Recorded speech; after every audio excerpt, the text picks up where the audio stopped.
podcast where we talk to smart people, but not necessarily done by smart people? That is an awesome question. This one goes down probably on one of my top 5. Hey, I like nutrition. I like to eat food. This is the coolest thing ever. We're going to do this forever.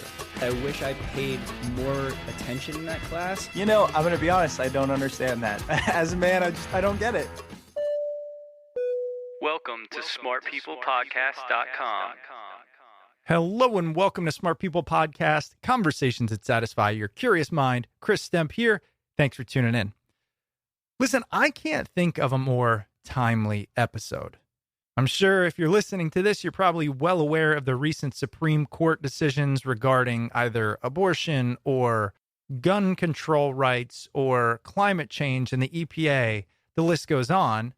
And then also the partisanship we're dealing with in politics, a looming recession, the ongoing pandemic. There are a lot of life-changing events occurring as we speak. And perhaps now more than ever, we need people who are willing to challenge the status quo to think about a better way to live, a better way to be, better guidelines to live by, etc. And perhaps you don't want to think that large. Maybe you're not trying to change the world, as many of us are not. But you do want to make changes, whether it's at your company, with the team you lead, in your family, with your spouse, with your kids. It is imperative that we cultivate the ability to challenge conventional wisdom and then improve upon it.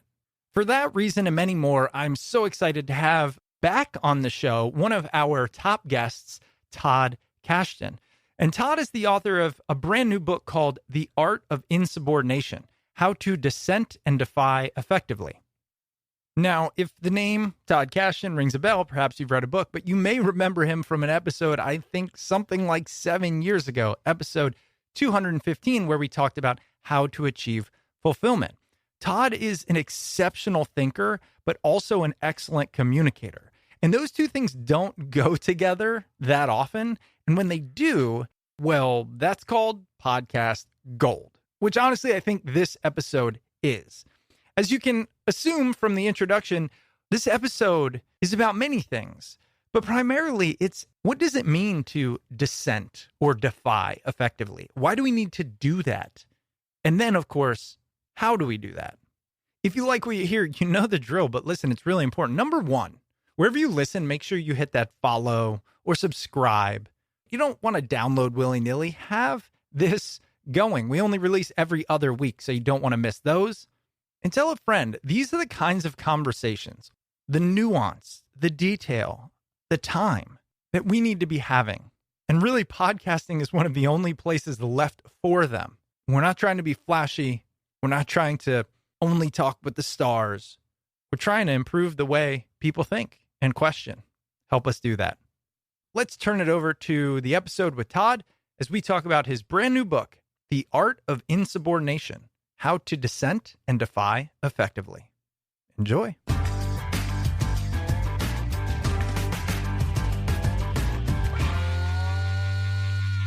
Listen, you got this new book, The Art of Insubordination. Before we were hitting record, you said you think you leveled up. You think it's one of your best books. Tell me why. What is it about this book that you enjoy, that intrigues you so much, that so, resonates with who you are and what you want to do? I mean, for me, one of the mistakes I think authors often make is they try to put 2 years, invest in one construct, and think it's the panacea for life's ills, and it's the promised land. And I've written one of those books. I wrote a book, Curious. You've got the forgiveness books out there. You've got the kindness books. You've got the grit books. You have, the savoring books. And we all know, just from our own examination of our own lives and other people, that it's a jagged profile of strengths, and there's the challenges of working in relationships and the challenges of working in teams and groups. And so this book, I spent 6 years doing a deep dive on history and sociology and psychology, and I realized that there hasn't really been a good book about if you don't have power and status and you don't have the numbers behind you, how can you be influential? What's the pathway of doing it? Because if you're Putin, you can get everyone to comply with your wishes. Doesn't mean that they converted to your view, doesn't mean they agree with you, but you've got them.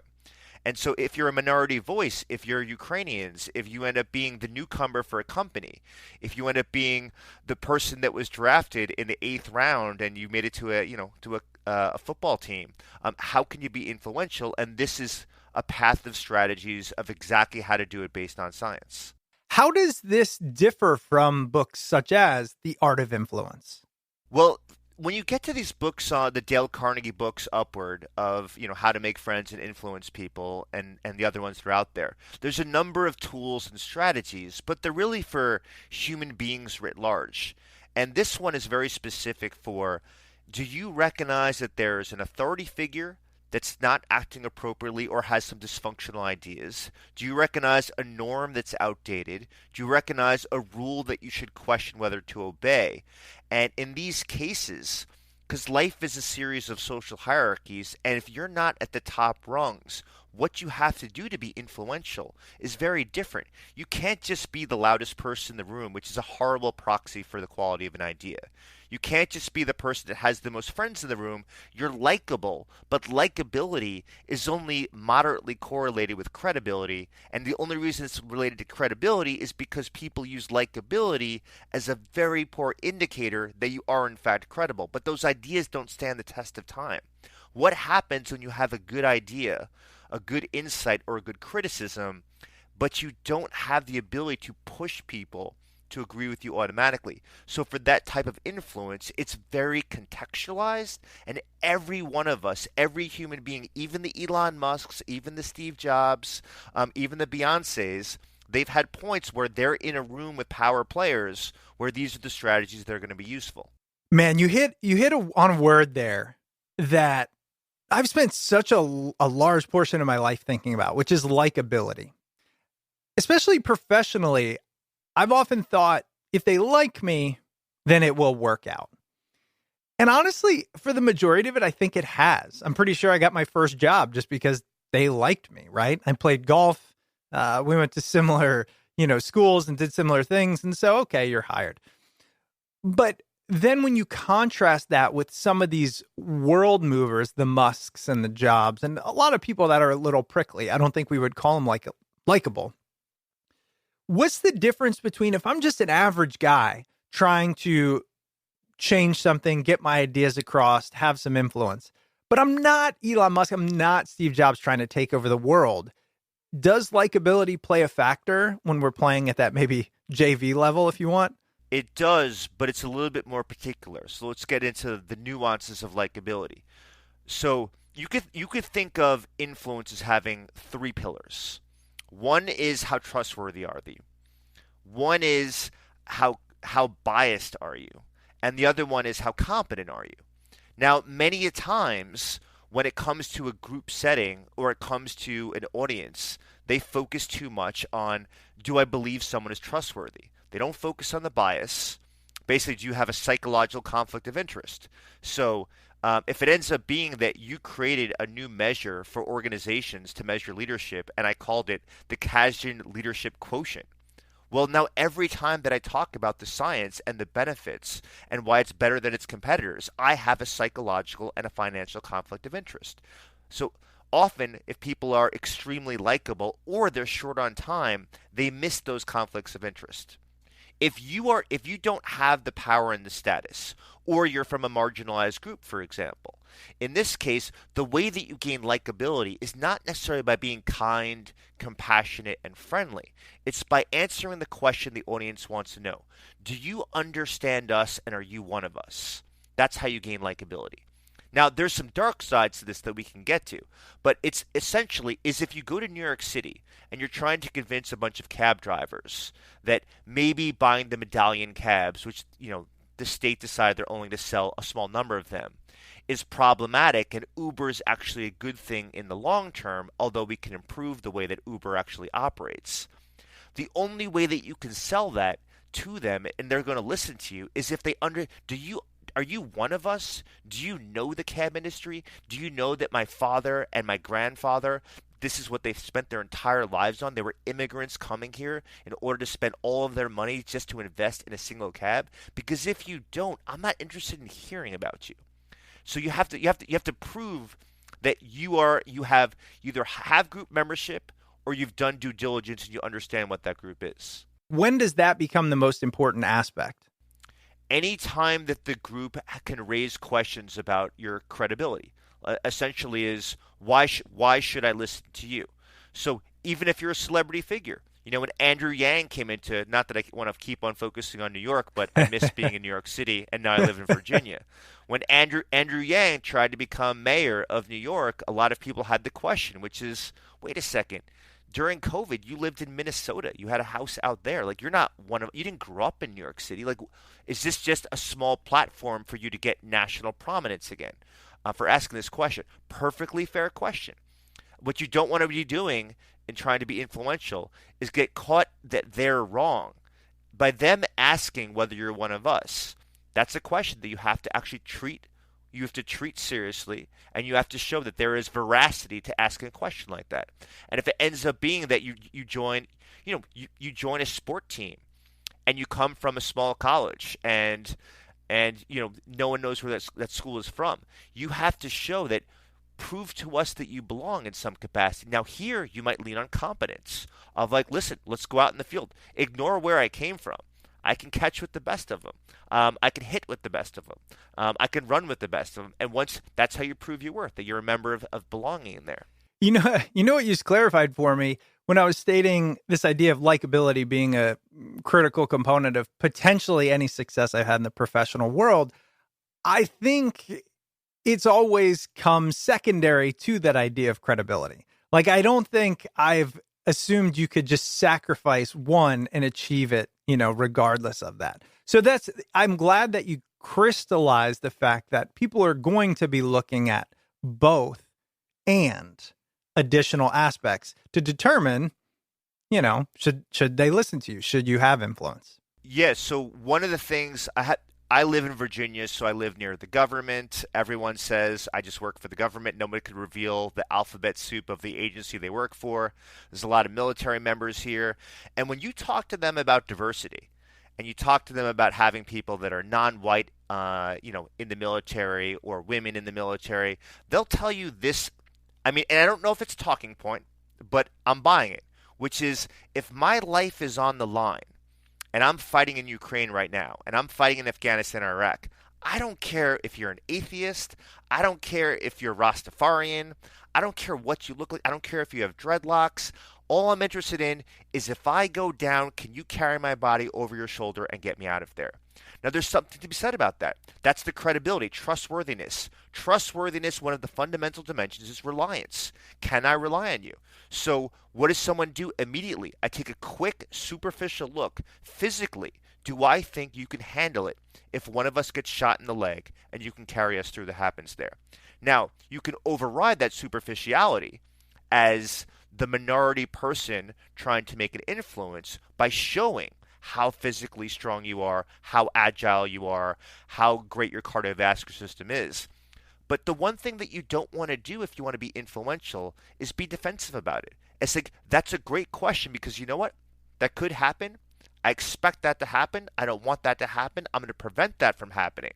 Now you're showing that you have skin in the game, that you can understand what it's like to be on the front lines, and you're going to show them, I can lift weight, I can carry you, I can do the job. And that's one element of gaining likability. That makes sense. One element of gaining likability. How do you define it, likability? Well, I would actually pull it out further than that. And I would say, what makes a compelling person? And I think it's a combination of being likable and being competent. These two things together. So to me, likability is underneath the larger umbrella of being a compelling person. And we want to be around compelling people, no different than in junior high school. Which table do I sit at once lunch hits? I love that. There we go, Todd. We're 8 minutes in. I love it. Here's why. There's a je ne sais quoi. There's a missing piece. I was talking to a guy I really respect. I'll never forget. We had our first phone call. It was supposed to be professional. He emails me afterwards, and he explains this idea of, he calls them monsters. And monsters, he told him, a mentor of him said, one of the best things you can do in your life is accumulate a network of monsters. And basically what monsters are, those people we all know, the rare person that we don't know why, but it's just we enjoy being in their presence. We're excited by it. We feel a connection. There's a lot of elements to it. And I think you just defined it, right? It's that compelling nature because you're credible, you have something I envy or enjoy, and you're likable, so I can take a little bit of joy in that process and being around you. It's funny. Your friend uses the word monster. I use the word titan to describe the same phenomena. So if I wanted to break down likability further, you can use Kim Cameron's work from the University of Michigan, where I am stealing his work like an artist, where he talks about is part of likability is if, Chris, I hang out with you and I walk away, is your energy and vitality level increase, decrease, or is actually neutral? Now, one of the things you and I, having had these conversations before, is it's this interesting paradox. Because if you're spending a long time having an extemporaneous conversation, you're using a lot of cortical power. And you would expect that you would be a little bit tired or more exhausted after the conversation. But after talking to you, I experience this paradox where I feel more energized and revitalized, and I'm now ready to work out and actually work it harder. Not because you motivate me, because you've charged up my batteries in some way that happens there. And to me, energy is the currency that determines likability. Whoa, Todd, coming out firing. I just had this conversation with a really good friend of mine the other day. We were trying to determine what makes that. We were actually trying to break it down. I'll tell you my stance, which she changed to an extent, but I still believe a big part of it is we get that energy boost, and we can call it likability or whatever we want to call it for the sake of this conversation, but from people who genuinely take an interest in us, right? So my thesis was, honestly, I don't think a lot of people are able to set themselves aside enough to truly be interested in another person, interested in what they say, what they believe, and potentially change their opinions based on it. That's my stance on it. And that's why I go out into the world this way. That's how this podcast was born. She had some different opinions. She said, I think it's that, and then she added on to it. Do you have additional clarity onto what creates that energy transfer that you would call somebody a titan and walk away energized by? Great conversation. Well, here's the first thing that resonates as you're having that conversation, which is how do you test the alarm system to make sure it works so that when things go awry in your life with your friends or your monsters or your titans, that they're going to potentially be there. So one of the ways that you test the alarm system to make sure, like, would you be supportive of me if I got stage 3 cancer? Would you be supportive of me if I lost my job and I can count on you in terms of opening up your Rolodex or whatever it is in 2022, the metaphor, and help me out? One way is you share accomplishments and triumphs that you have in your life, and you see, are people, as you're saying, able to subject their ego and put it on ice for a little while and listen to you and respond to you and take an interest in your triumphs and accomplishments. Now, you already had the positive event. They haven't had the positive event.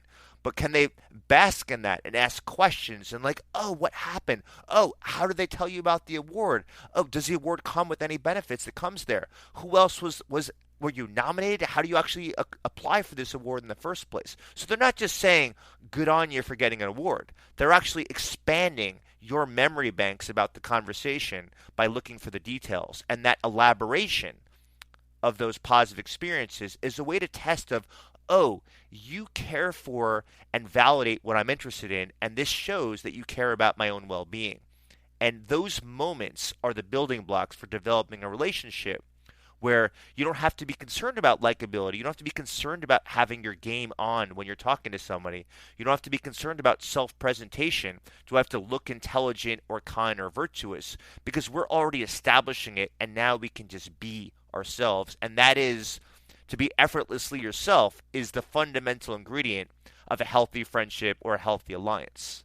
Effortlessly yourself. That's what I was thinking about as you were talking about it. We want to be around people who we we can almost drop any roles we play in the world. It's that idea of flow. To this day, my favorite book of all time has been Flow.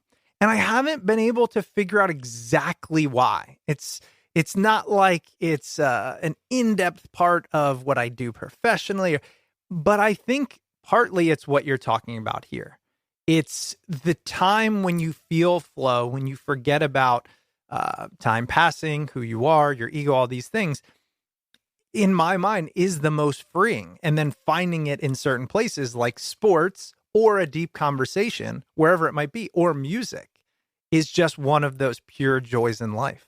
Well, I was going to say, in terms of your career choice of running a podcast, it would make sense that flow would be your favorite construct, because one of the real core antecedents of flow is, do you spend time with someone that's slightly at your level or slightly exceeds your level in some domain where you don't have full expertise on, and you engage that, and so you have to level up your game to match them or exceed them, and you're oscillating.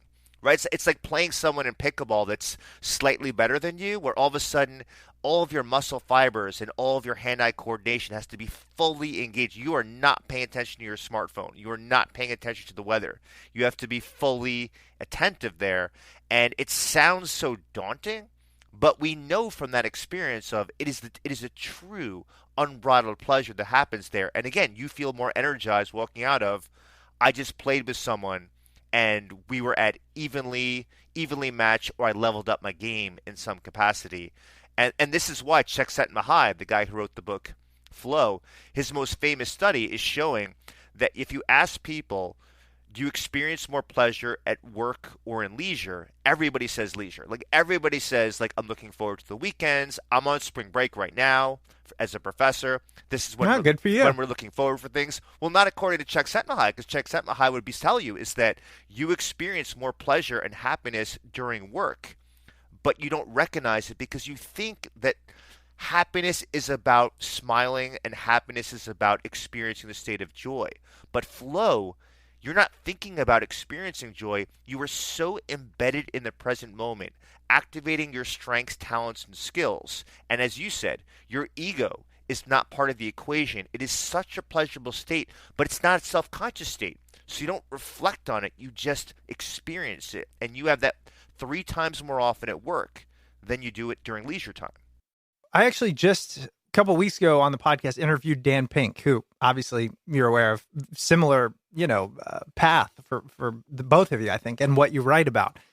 And we had a discussion that aligned with this, which was, do you find that when you're in a state of flow, maybe it's writing a book, let's say, that when you're done or when you're doing something else, you're thinking about going back to writing that book, and then that dichotomy, right? That dual reality is actually the stressful part. Is like you want to be doing the thing, but then you also need balance at the same time. I had never seen someone put it in words before, but I've had that state many a times, and I think you're onto something really big, because now you went from. So think of the psychology of time perspective. So now you've gone from full present moment awareness into a goal that you care about, like a personally meaningful goal that you're working towards, whether it's pickleball, whether it's weightlifting, whether it's running, whether it's writing a book, doing a podcast. And now you have the aftermath. You haven't transitioned yet into the next domain of your life. So let's say after that activity, and if you have kids, you go into your parent role, your mom role, or your dad role.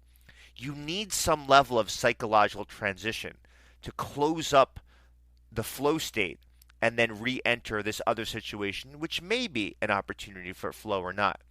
And there's something about clarifying what you learned and experienced from that flow state, thinking about what are the things that you want to do the next time you enter that state. So I often write down notes in my personal journal about things that I want to build on or elaborate on from my writing, things that I screwed up on in a pickleball match that I want to kind of work on. Maybe I have to actually crouch more when I do a backhand serve, and I'll write this down. And because it's now written down and it's encapsulated in my little biblical journal, Now I can go into the next state. But one more thing. So lessons learned. What do you want to do the next time in the flow state?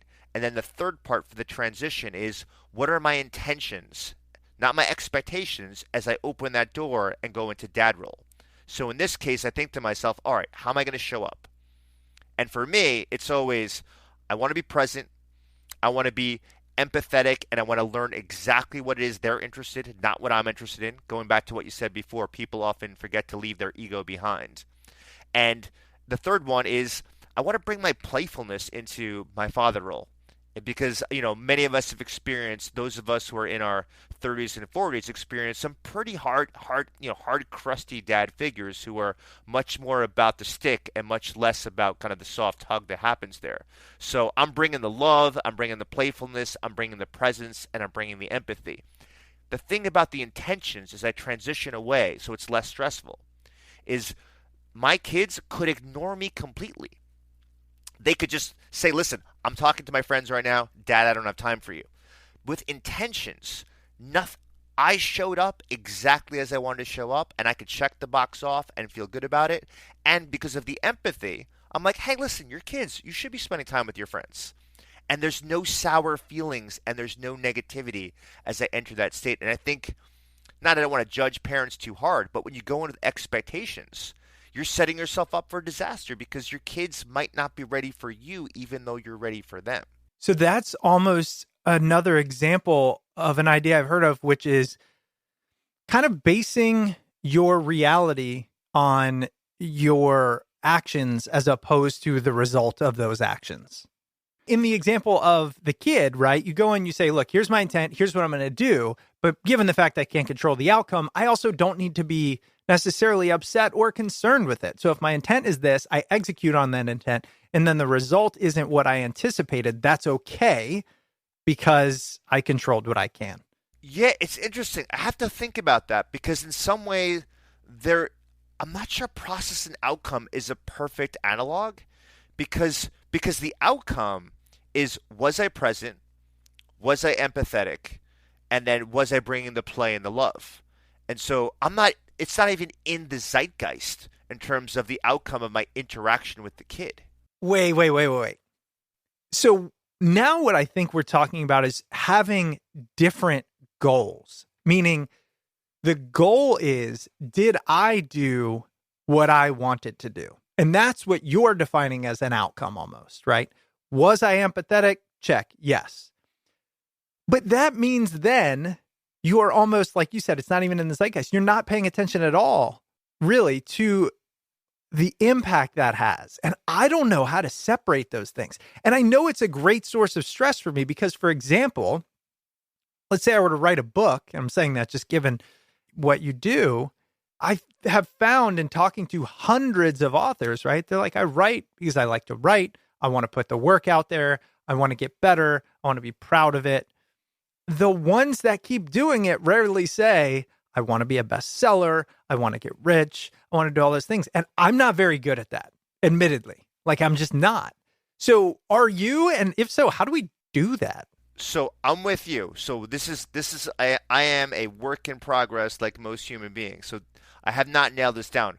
And I push back on the people, which I don't believe them, when they say, well, I'm just doing it for that one person that I influence who writes me that one email. So I spent 6 years in monk mode, all those days looking outside my window for my kids playing wiffle ball, and I sat there. No. Just one person. Not buying that. That's No, I'm not buying it either, by the way. Unless it's like, I'm saving one life. But aside from that, or like I've really influenced not. the Dalai Lama, who's now changed his teachings and has gotten leveled up his game because of me. Yeah.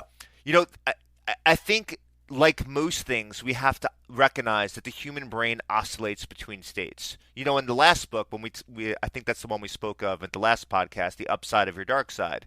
Robert and I had a chapter about, the benefits of mindlessness and saying that the human brain cannot stay in a mindful state all the time.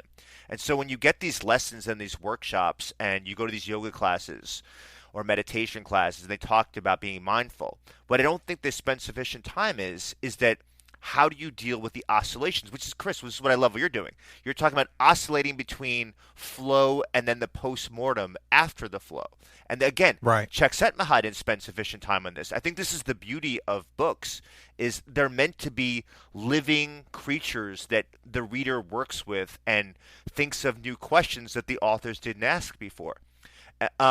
So I think there's an element of being compassionate about yourself when you do become outcome focused and you do think about how many units did I sell, and you do think about how many downloads did this podcast episode have, and you do think to yourself, how many times did my romantic partner how many minutes did my romantic partner want to spend with me, having their arm around me, holding my hand as we're at a social gathering versus spending time with all the other interesting people in the room. We have to give ourselves some compassion, some self-compassion of not judging ourselves by things that are outside of our control.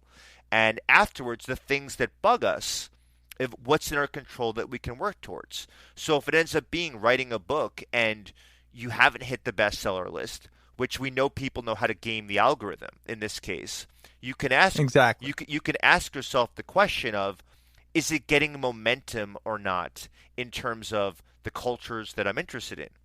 So, so for this book, for example, there's an interesting chapter where I get to talk about my favorite band of all time. And I recently Fugazi? and I got a chance to, interview. By the way, who is Fugazi? I read that chapter. I was like, what is Todd talking about? Did you swear. listen? Did you listen? Because I put down my favorite I have songs not in the listened book. yet. Okay. This is the most important part of the book. I think there's a list of 5 songs that are my recommended songs to introduce yourself to Fugazi. So I had a fun thing last week, which is, there's these large, I think there's over 1 million fans on Spotify that's following Fugazi right now, even though they disbanded in about 2004, 2006. And I joined these groups that are Fugazi groups and said, hey, listen, I got a chance to interview the lead singer and kind of talk about the relevance of the way that they approach the music scene for influencing other people in other domains. And they ate it all up. And they're like, oh my God, I'm so glad people are talking about, finally someone is talking about, if you deconstruct the lessons from Fugazi, you can learn how to influence people better. And influencing that culture had the pleasure of being, anointed with an award from the Literary Society, because I wanted to write a book of, there's so much to learn from the Stooges and from MC5 and from the Ramones and all these years of kind of the punk rock history. They're lessons for leadership, and no one mixes the two because people think that they're not, that having the punk rock ethos of trying to find the best way that's often deviates from mainstream thinking is anathema to leadership, where you're trying to keep a culture and an organization intact. And yet we know, in a VUCA world that's volatile, uncertain, complex, and ambiguous, of course you need a punk rock ethos, which is, if you don't evolve, then the environment is the dominant force that you're responding to, as opposed to you predicting and anticipating what trends are important for a group to survive and to be healthy. I'm glad you mentioned it because, of course, like we tend to do, especially when I talk to you, is we went about 7 directions there. There were a couple of specific things I wanted to. So now I'll get back to really the linear approach to your book so we can walk people through this. But I will tell you one of the things that struck me. First, open the book. And I know this was intentional, knowing you. The preface. Now, if I'm buying a book or if I'm about to read a book, The Art of Insubordination. So I'm thinking about, okay, being insubordinate, what's that mean? Is that, standing up against a man? What is that? And then the preface says, essentially, this book is for anyone who believes that at least some elements of conventional wisdom and practice require urgent improvement. For anyone who yearns to see more justice in the world, more freedom, more financial stability, more purpose, more community, more humanity. And it goes on. Why does insubordination help get us those things? One of the most important things about insubordination is you don't have to agree with the principled rebel's idea. So I just had a conversation. I'll give you an example. I had a conversation a couple days ago where somebody said they are a shareholder for the Green Bay Packers, and they were upset because the Green Bay Packers supported the LGBTQ community. and Reggie White, who was a famous Green Bay Packer football team, for those people that don't know who are listening, spoke out and saying, we should support gay rights and have the rainbow flag represented here and there. This guy was upset. He was pissed off, and then he went further. He said, "You know what? I was part of that lifestyle, quote unquote, and then Reggie White prayed for me, and now I'm no longer one of them. And I just feel that there's a lot of other values in this stakeholder group that he's not taking into consideration." Now, your immediate response as a professor, where everyone is someone who, is my potential student, I'm going to care for, I don't care what your demographic is to kind of be a little bit upset. But here's where this guy is beneficial, this principled rebel, we'll say, is he did speak something very important about the organization, which is when the leader does not take stock that there are heterogeneous values and heterogeneous personalities and perspectives, and only assumes that you are one congealed body, and I'm going to treat you as if you're a singular entity, and I don't care about the diversity that's in there. That's potentially problematic. Now, you don't have to agree with this guy, which I don't, his viewpoint, but by him speaking out, it makes people realize,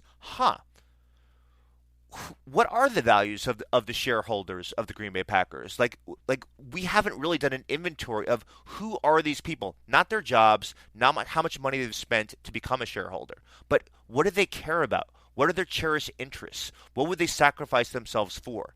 And why are they for or against these issues? And who should decide whether or not the organization represents the majority of these people or considers the minority of these people?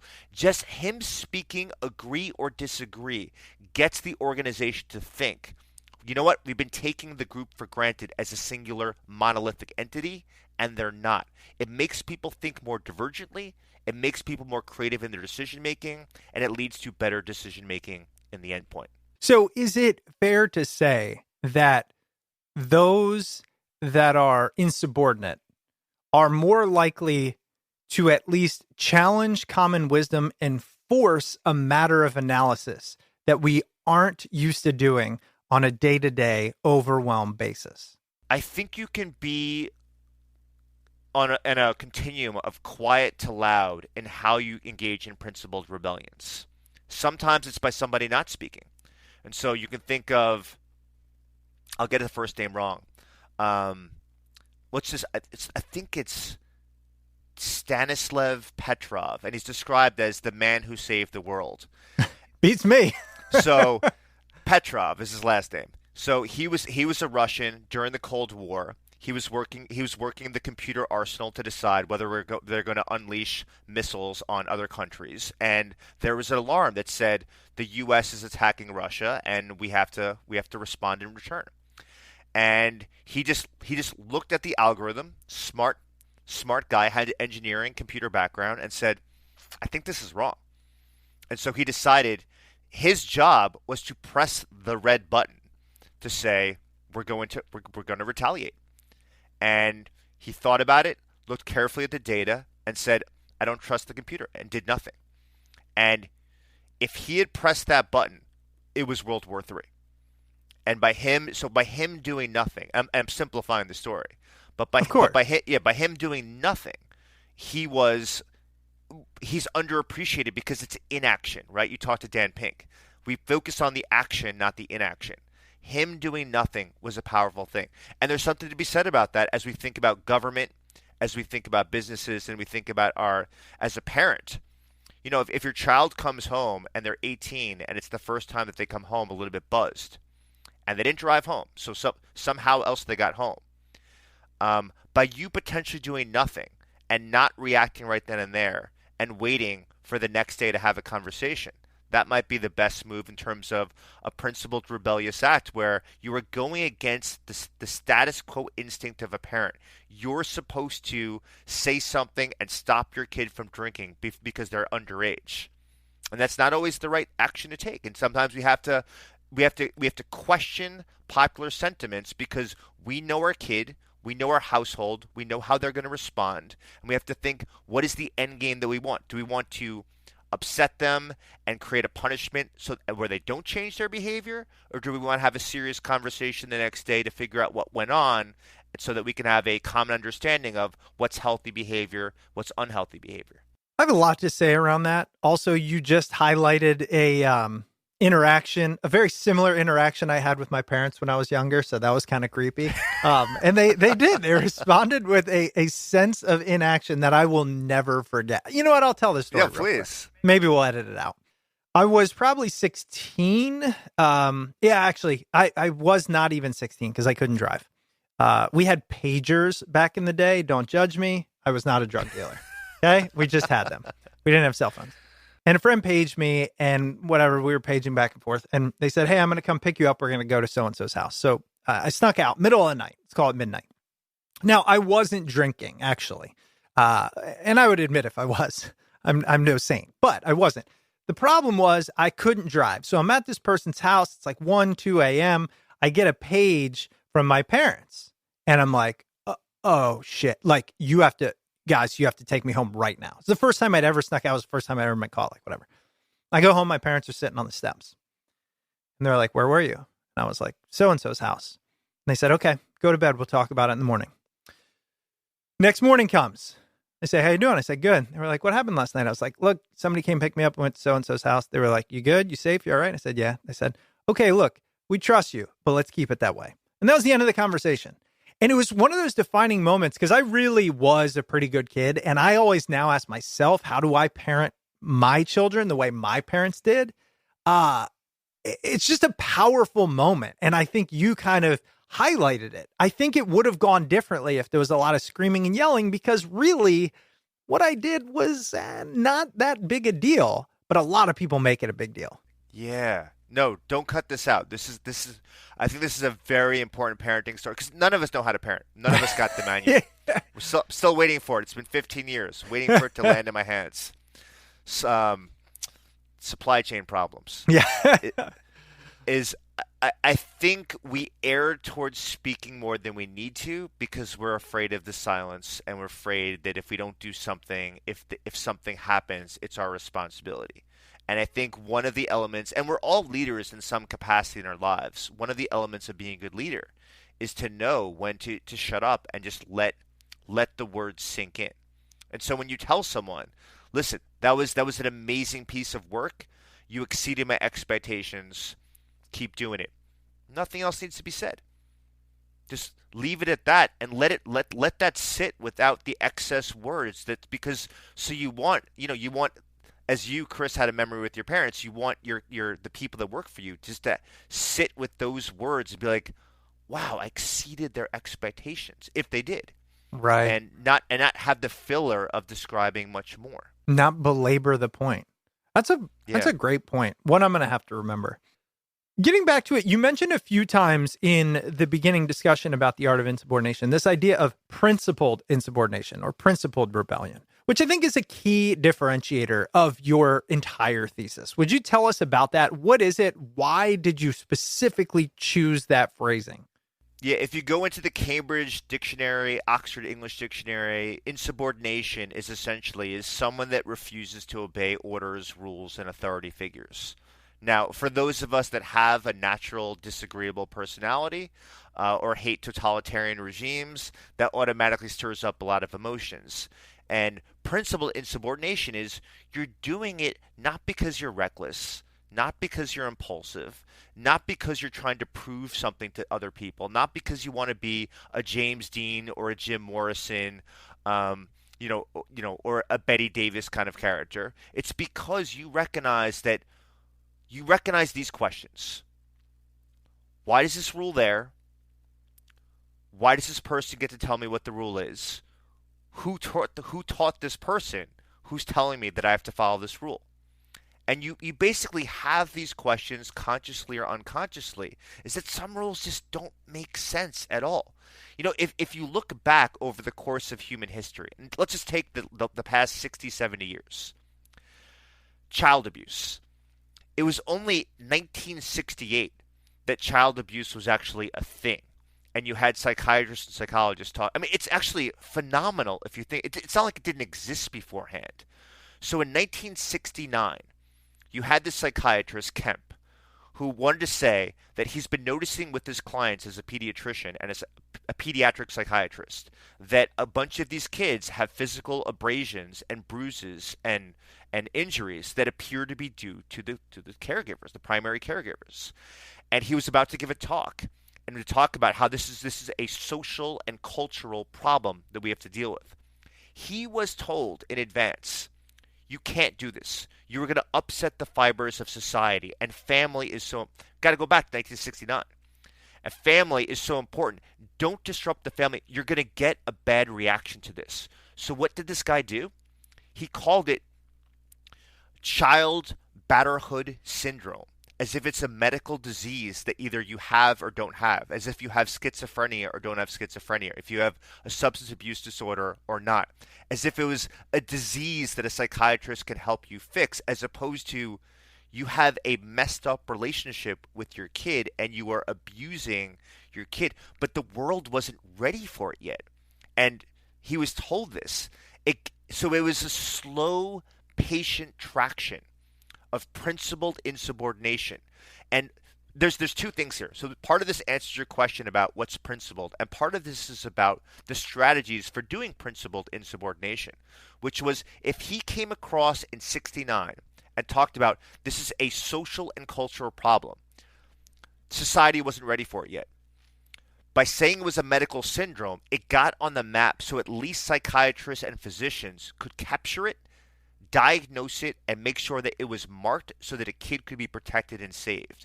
And sometimes we have to take the lesser of positions that we want to, because we want to make a difference so badly. And this is a really important lesson for modern social activists, is you want to go the speed of social media. You want to fix a problem in 24 hours and 72 hours. And the thing is, sometimes it hurts to say this.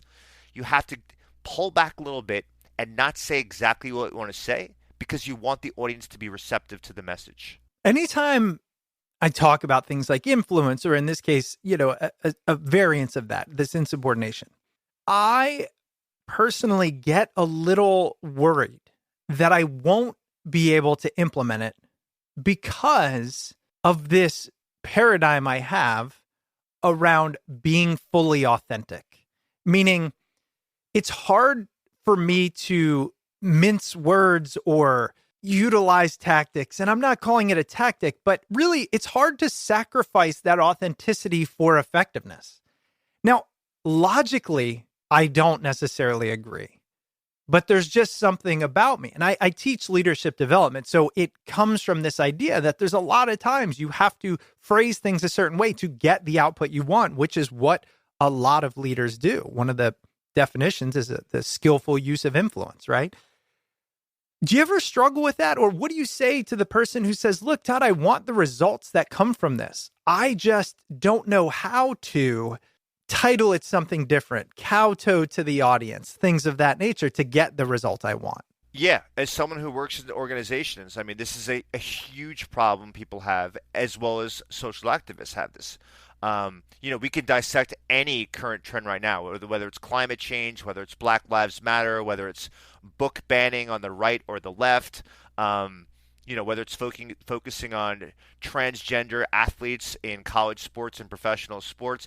Any of these topics, this comes up in terms of being authentic and genuine in your communications. And I think here's where people get mixed up. You can be genuine and authentic and not reveal everything that you're thinking about. You're able to, because there's nobody that we reveal everything to. Not our romantic partners, not our parents, not our best friends. We do have friends where they can take it to the grave and we can share our deepest insecurities and fears and dreams, but we still hold back strategically about the things that we share. I mean, authenticity is essentially the element of making sure that the interests and values that we hold dear, that are not a reflection of the groups that we're a member of, they're not a reflection of the groups we aspire to be of, but they are part of who we are as a person. That is what is the core element that infiltrates and infuses the message that we have. And this is a problem people have in society, is they have a hard time disentangling. What is it that I'm saying because I'm trying to show I'm a loyal group member, versus what am I saying because this is what I believe in. And I think one of the things that people, particularly in the United States, have a difficulty with is they can smell the disingenuousness. You hear people talk about beliefs that you've seen. You've seen that they don't stand for this, but this is their public persona that they're trying to play with. And one of the things that I would say is that to be an exceptional leader is that you have to allow some level of uncertainty that you believe in between objectively how the world is and how you want it to be, and the subjective part, which is this is an op-ed. This is what I prefer. This is what I desire. This is what I'm motivated to do. And when you can disentangle the objective data parts and the subjective op-ed parts, you're much more compelling in terms of the audience listening to you, but it's also, it resonates with you more as a person, is that you can be who you are and still be a leader. But part of that is it's okay to self-censor yourself a little bit and strategically, because you know that the audience might not be ready for the message, and you know that the end game is that you want to get people to understand that there's a benefit of going this way and not to have automatic defenses kind of pop up and operate. I feel like you just used some of your own, writing techniques on me there, because I'm imagining it. I don't know, but you definitely did just change my perspective on it, which is this idea that, look, sometimes by filtering, modifying, or essentially not sharing everything, doing it in a skillful way, you are better serving those around you than by just lazily saying, I'm going to present it in the way that makes sense to me, in my paradigm, in my opinion, which could honestly be slightly more selfish and also less impactful. Yeah, I'll take a concrete example, sticking back to parenting. So one of the things that I believe in personally is that if you don't teach your children about as if they are not young adults in the making, but kids trying to make sense of the world, and so exposing them when they're ready to movies that are before their time. So under the age of 13, seeing R-rated movies. I just had my 9-year-old watch The Matrix with me for the first time, awesome. Which was, I realized I still haven't figured out completely, even 20 years later, much less my 9-year-old. And when there's a violent scene, because I know she doesn't like violent scenes, I let her know, listen, I'm going to put my hands over your eyes because I know you don't like violent scenes, and we'll return back to the storyline that happens there. I have had many parents tell me very comfortably that, it is inappropriate parenting. There's a reason that movies have an R rating, which means under 17, not recommended.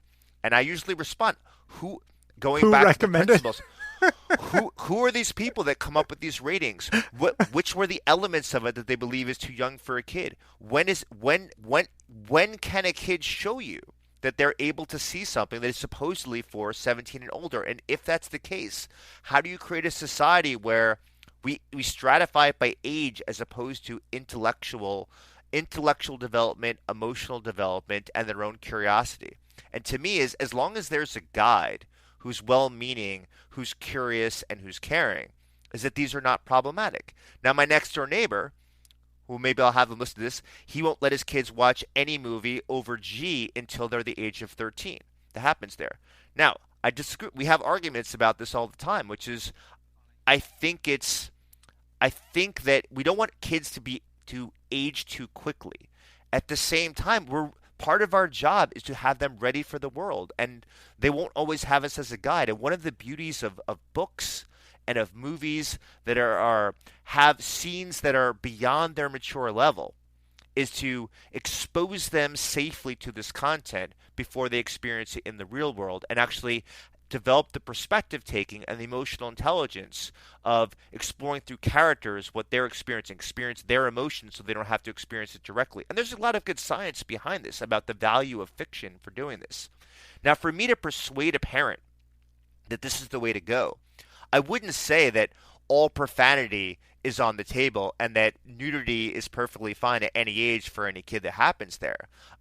What I would say is that your job is to have conversations with your kid about all the topics about humanity, and you figure out what they're like as a person and what their personality is. And there is no paint by numbers approach in terms of what stimuli your child is acceptable or unacceptable for your kid, and it's going to constantly change. So unless you're gauging constantly, you are going to underestimate your kid's intelligence, their wisdom, and their fortitude if you don't go by a regular gauge of what they can and can't handle. Yeah, and for those listening who perk up around the pieces of this discussion that deal with parenting, there is a great part in this book about how to instill this idea of insubordination, of course, the principled approach. And I just wanted to highlight that because we don't have time to cover all of the nuances. But there was something here that I had to ask you, which is if you are making the case that we need this principled insubordination, my concern becomes in an age of fake news, false information, the dangers, the downside, when everyone has a megaphone, and I believe we're in a more tolerable time than ever before, if we start espousing the idea of question everything, push back, don't follow the norms, are we just lending or are we just pouring gasoline on the fire that assumes everybody should be airing all of their grievances, opinions, ideas that are not rooted in fact? I'm glad you brought this up because this is every era is the right time for principled rebels, but it feels like right now needs them more than ever, which is probably what everyone has said at every decade over the course of human history. Social media can be bifurcated into, it is amazing for the democratization of voices. You don't no longer need a podium. You don't need Penguin Books. You don't need Warner Music to tell you that you are officially a good singer. You can just go on there and just post whatever it is that you want to that happens there. At the same time, as you're saying, it's very hard to separate objective facts and subjective interpretations. What I would argue is that everybody should have healthy sense of skepticism, but really understand what skepticism means. Skepticism is not cynicism. Skepticism is the notion of you need to provide some evidence to me that what you're saying go back to credibility, it's trustworthy, it's unbiased, you're providing unvarnished information, and you have the competence to actually talk about the topic you're talking on.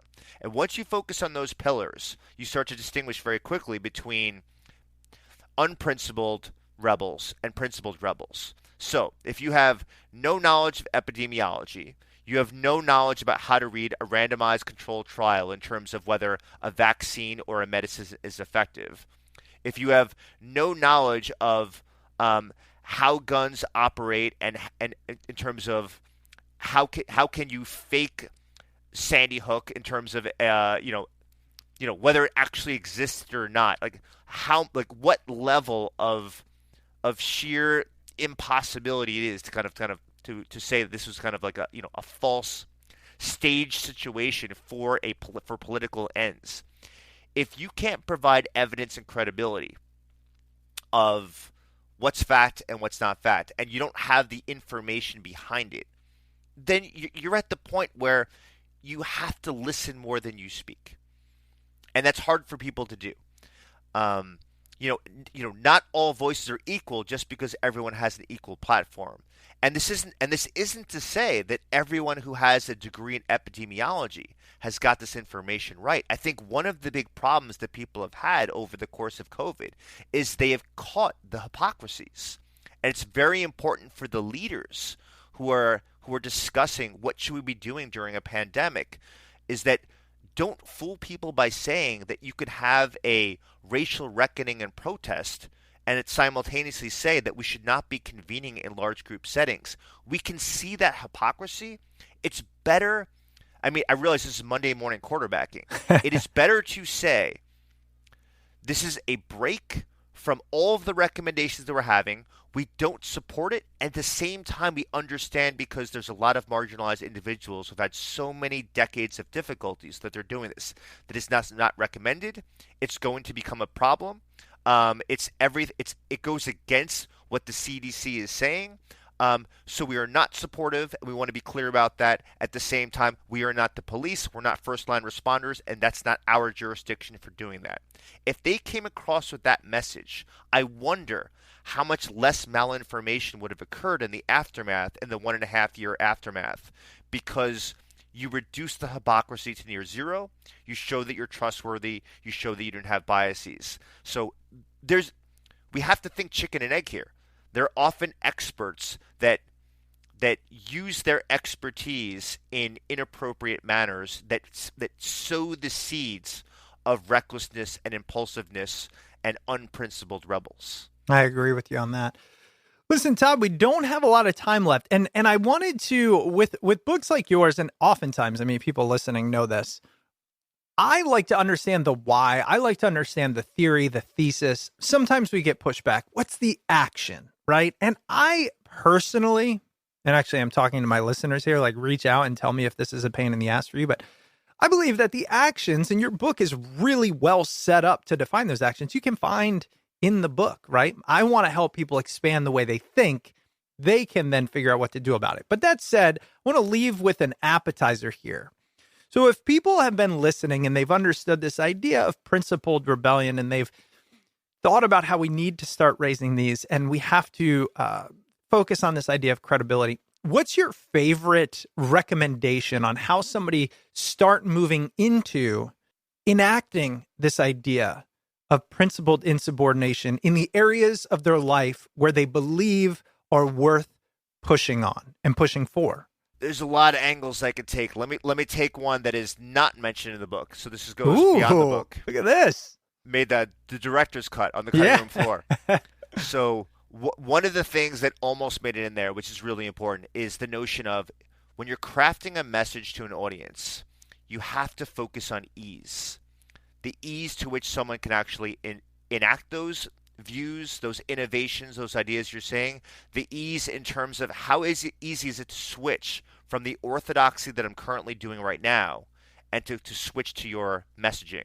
And just think about it as like switching cable companies. One of the reasons that cable companies have such a monopoly in suburban life is that they know that it is so freaking annoying to get a new box with new passwords and a new router system that you're probably not, probably don't have the technological skills to do that. And so they can just keep on raising the prices knowing you're not going to oscillate back and forth between the two cable companies that happen there.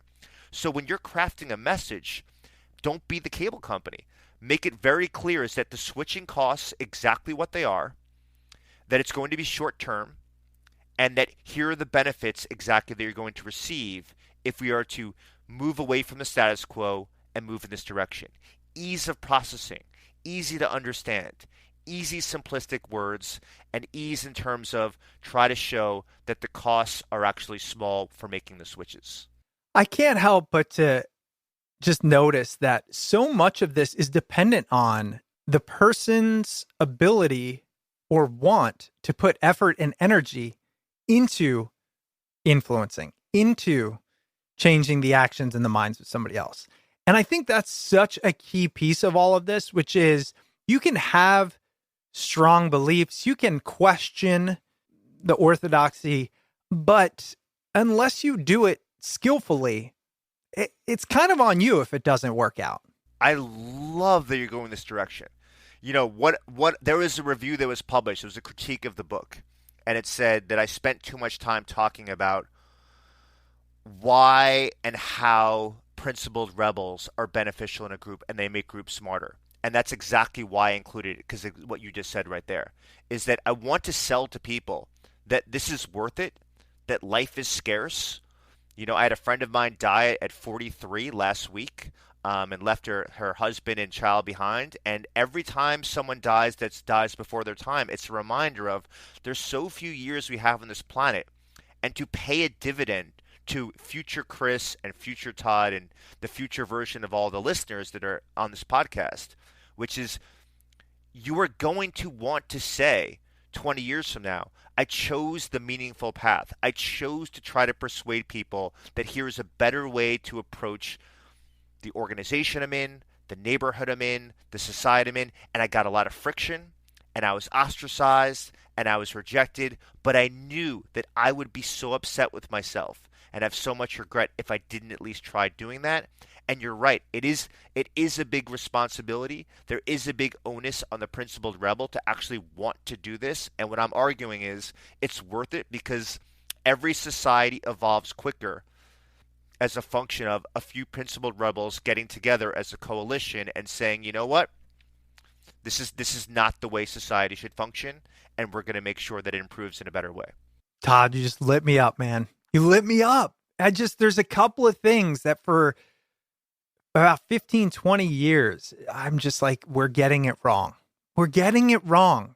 And really, I haven't done a lot about it. And what you just said, coupled with, and it was just the other day, that's why it's on my mind, but Dan Pink's book about regret has really been on my mind. Like, what are the things I will regret? And he changed the way I think about it. So this idea of taking that stance and then thoughtfully influencing others around that stance, it's a worthy endeavor. And I think your book provides a really good blueprint for how to do it. No, I appreciate that. And I should probably add one other thing because we didn't hit this. Yeah. There's another element that's not in the book. There's a quiz on my website about the 4 archetypes of principled rebels. And one of them is what I call the niche carver, seeing it over history. And this is about the rebellion is not against society. It's about how you should live your life. And so I've met so many people that decided that, hey, I don't want to have kids. And, people look down on them. And people that have decided, like, I don't want to live with my romantic partner. I want to have 2 separate houses because I love my autonomy so much. And I want to say to people is these are acts of principled rebellion. As you're saying that, why is there a single path to well-being and I view a different way for living my life, and I'm not detracting from anyone else's well-being? And I want to empower people to recognize and consider that there are ways off the beaten path that will be more fulfilling for you, and they'll be challenging, and you'll get friction, and it'll be worth it because, again, you only got one life. Well, Todd, this 7-year hiatus has lived up to the hype. I really appreciate you taking time to be on the show and just enjoyed every second of it. Again, the book is The Art of Insubordination, How to Dissent and Defy Effectively. Where else can we go, Todd? I've seen you out there. You're out there, man. You're really stepping up your content game. And this, like you said, I think one of the best things I've seen you create. So congratulations on that. Where can the audience find you, learn more, read more from you? Oh, I appreciate that. Thankfully, there are no bots, so I have my name, Todd Kashdan, on Twitter and LinkedIn and Facebook and Instagram. And really, I'm anyone who's interested in this stuff. I mean, I want to create an entire battalion of characters who just live life their own way, and they're focusing on society's well-being and their well-being and trying to, make the world better. I mean, the world constantly moves towards a utopian ideal, and we need people who are going to speed it up because who knows how long the Earth's going to be around for. What a great way to do your own art of insubordination. I see what you're doing. You're living your thesis here. Todd, thanks so much for being on the show. No, my pleasure. A big thank you to this week's guest, Todd Kashdan. The episode was hosted, as always, by Chris Stemp and produced by yours truly, John Rojas. Todd's book, The Art of Insubordination, How to Dissent and Defy Effectively, is available wherever books are sold. And now for the quick housekeeping items. If you'd ever like to reach out to the show, you can email us at smartpeoplepodcast@gmail.com or message us on Twitter @smartpeoplepod. If you enjoy the show and want to support us financially, you can head over to Patreon at patreon.com/smartpeoplepodcast. And of course, if you want to stay up to date with all things Smart People Podcast, head over to the website, smartpeoplepodcast.com, and sign up for the newsletter. All right, that's it for us this week. Make sure you stay tuned because we've got a lot of great interviews coming up, and we'll see you all next episode.